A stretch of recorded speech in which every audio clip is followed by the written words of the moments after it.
देखिए ये शांति प्रिय देश है, लेकिन जब इसकी शांति को, इसकी भावनाओं को अगर ठेस पहुंचाया जाएगा तो अशोक सम्राट भी हमें याद रहते हैं और उसकी तलवार भी हमें याद रहती है। वो दिन भूले ना कि जब हम पर जुल्म की इंतहा हो जाएगी तो हम भीमा कोरेगांव का इतिहास दोबारा से दोहराने की क्षमता भी रखते हैं। मनुस्मृति की ऐसी तैसी किसने मनु को पैदा कर दिया। अंधविश्वास, पाखंडवाद और मंदिर और काल्पनिक देवी देवताओं में, बाबाओं में कुछ नहीं रखा है। ये भेदभाव क्यों हो रहा है? तो मुझे वो राइट चाहिए। मुझे तो सिर्फ और सिर्फ योगी की तरह मंदिर में पुजारी बनना है, धन इकट्ठा करना और सांसद बनना है, पार्लियामेंट में जाना है, बस। जन्म कुंडली देखूं तो मैं शूद्र हूं, और अगर मैं अपना व्यवसाय देखूं, मैं शिक्षिका हूं, तो मैं क्या हुई? ब्राह्मणी हुई। और अगर मैं अभी जो है सूरसेन जयंती बनाई है, सूरसेन यानी महाराज की औलाद हूँ, मैं क्षत्रियों की औलाद हूँ, तो मैं क्षत्रिय हो गई। मैं कैसे भ्रमजाल में फंसी पड़ी हूँ कि मुझे ये नहीं पता चल रहा। विवेक बिंद्रा ये समझा दे मुझे कि मेरे पास 4 प्रूफ है।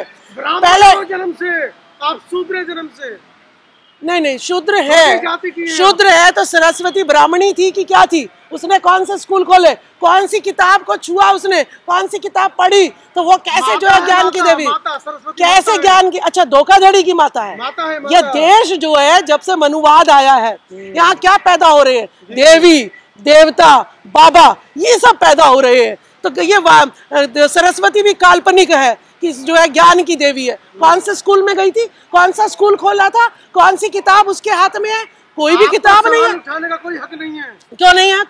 संविधान मुझे हर राइट देता है, क्यों नहीं है हक? मुझे बराबर हक है। सुनिए मैं तो खुला, देखिए मेरे पास, सुनिए मेरे पास डिग्री है, MSc मैथ्स की, BEd की डिग्री है मेरे पास। और मैं गवर्नमेंट नहीं, क्यों? मैं वर्ण व्यवस्था मानती ही नहीं हूँ, मैं वर्ण व्यवस्था मानती ही नहीं हूँ।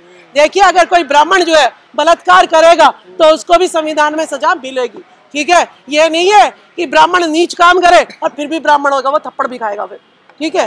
तो ऐसा बिल्कुल भी नहीं है।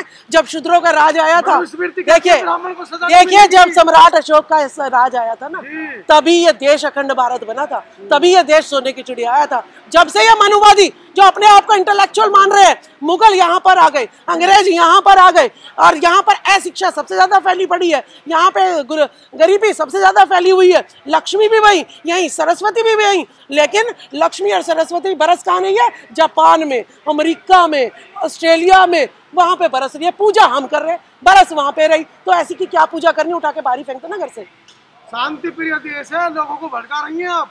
देखिए ये शांति प्रिय देश है, लेकिन जब इसकी शांति को, इसकी भावनाओं को अगर ठेस पहुंचाया जाएगा तो अशोक सम्राट भी हमें याद रहते हैं और उसकी तलवार भी हमें याद रहती है। तो भीमा कोरेगांव वो दिन भूले ना कि जब हम पर जुल्म की इंतहा हो जाएगी तो हम भीमा कोरेगांव का इतिहास दोबारा से दोहराने की क्षमता भी रखते हैं। महिलाओं को बोलने देना नहीं चाहिए।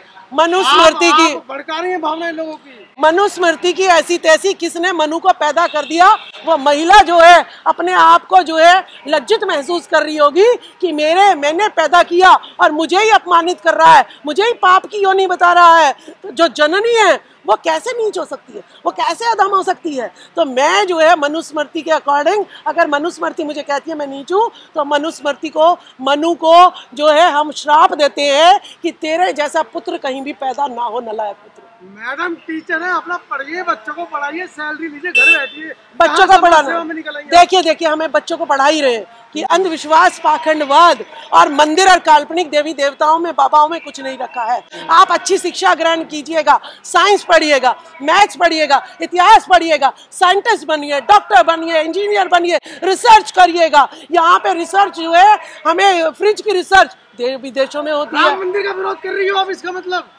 देखिए राम मंदिर में, देखिए जी न्यूज पर एक वीडियो चली है, कहती है देखिए जी माली समाज का सौभाग्य है कि वो राम लला की जो है माला उसका दादा भी बनाता था, उसका पिता भी बनाता था, और अब वो भी बना रहा है। तो यानी अगर राम मंदिर बनता है तो मुझे तो माला ही बनानी पड़ेगी। अरे बाढ़ में जाए ऐसा राम मंदिर। रोजगार मिलेगा, रोजगार। नहीं, मैं तो कुछ की औलाद हूँ, मैं राम की औलाद हूँ। मुझे तो मंदिर की कमेटी में पद चाहिए, उच्च पद चाहिए, उसकी तिजोरी में ट्रेजरर का पद चाहिए और मुझे मंदिर में पुजारी बनना है। जैसे माल पर आपकी बिल्कुल माल पे नजर है।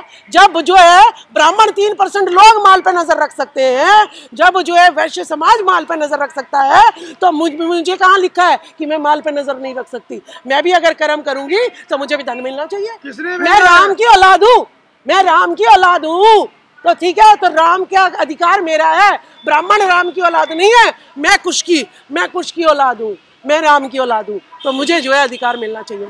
उसकी जमीन पर भी और उसके धन पर भी मेरा अधिकार है। किसने प्रोजेक्ट किया है आपको सरकार का विरोध करने के लिए? सरकार का विरोध कहाँ कर रही है? और क्या? राजकुमारी दिया कुशवाहा ने ये बात मीडिया में कही है कि हम कुश के वंशज है, तो सैनी शाह के कुशवाहा मौर्य वर्ण व्यवस्था के अनुसार हम जो है एक ही है। तो अगर राजकुमारी दिया कुश की वंशज है तो मैं भी कुश की वंशज हूँ। पूरी टोली किसने प्रोजेक्ट करी है बताओ? आप है, राजेंद्र पाल गौतम है, स्वामी प्रसाद मौर्य, तुम सब एक ही थैली के चट्टे बट्टे हो। देश में शांति। देखिए, वर्ण व्यवस्था मैंने नहीं बनाई, वर्ण व्यवस्था जिसने बनाई है उससे पूछो। मैं तो अपना हिसाब किताब मांग रही हूँ। मैं तो अपने बाप से भी कहूंगी 6 बहनें हैं तो मुझे जो है बराबर की हिस्सेदारी चाहिए। तो मैं कुश की औलाद हूँ, मैं राम की औलाद हूँ। राम मंदिर में कोई ब्राह्मण नहीं घुसना चाहिए, हम कुश के वंशज घुसने चाहिए, लव के वंशज वहां पे घुसने चाहिए, वहां पे हमारी हिस्सेदारी चाहिए। ये भेदभाव क्यों हो रहा है? एक तरफ मैं कुश की औलाद, एक तरफ राम की, तो मैं भेदभाव के खिलाफ बोल रही हूँ। मेरी कोई टोली नहीं है। भेदभाव हो रहा है? मोदी जी प्रधानमंत्री चाय पी रहे परसों अयोध्या में दलित के घर पे। देखिए, हमें ना तो चाय पिलानी, ना खाना खिलाना, हमें तो सिर्फ अपना जो है संविधान के तहत मेरे बाप दादा की जमीन जायदाद में मेरा पूरा राइट है, तो मुझे वो राइट चाहिए। मत पियो मोदी जी, हमारे पास इतना टाइम नहीं है कि हम आपका चाय पानी पिलाएं। मैं तो कभी पिलाऊंगी नहीं। मुझे तो सिर्फ और सिर्फ योगी की तरह मंदिर में पुजारी बनना है, धन इकट्ठा करना है और सांसद बनना है, पार्लियामेंट में जाना है, बस माल कमाना है, नेता बनना है, इसलिए बुराई कर रही हैं? नहीं, मैं बुराई नहीं कर रही, मैं अपना हक ले रही हूँ। बाबा साहब ने कहा है कि महिलाओं को उसके बाप की औलाद उसमें भी जो है ना हिस्सेदारी उसकी बनती है, तो मैं अपने बाप से हिस्सेदारी मांग रही हूँ। देता कौन है? लिखा तो 75 साल पहले संविधान में। क्यों नहीं लिखा? मेरे बाप ने जो है नहीं, बिल्कुल मिला ना। मेरे बाप ने जो है अभी गांव की जमीन हम बहनों के नाम कराई है ना। अरे मेरा बाप अगर करा सकता है तो अगर मैं लव की औलाद हूँ तो वो राम मंदिर भी मेरे। जादू टोना करवा दिया होगा अपने पापा के ऊपर आपने।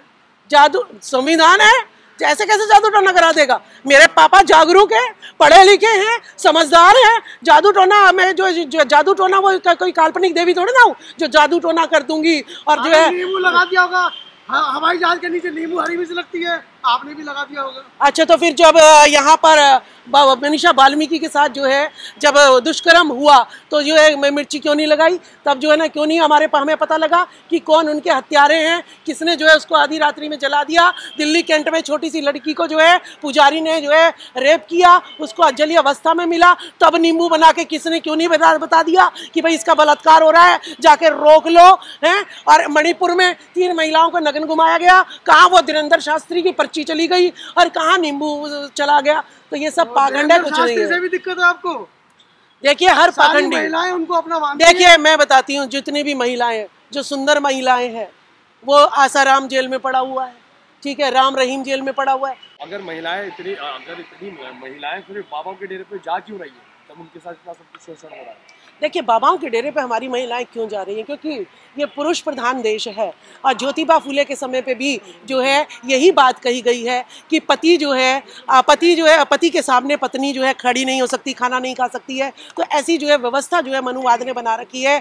पुरुष प्रधान देश है और महिलाएं जो है ताना सुनती है, खाना खराब बनाओ तब डांटते हैं, बच्चे संभालने हो तब डांट खाती है। तो बाबाओं के यहाँ उन्हें प्यार से थोड़ा इज्जत मिल जाती है, थोड़ा डांट नहीं मिलती है, तो वहाँ पे थोड़ा बहुत सम्मान मिल जाता है, मीठी मीठी बातें मिल जाती हैं, इसीलिए वो वहाँ पर जाती हैं, बाकी कोई कारण नहीं।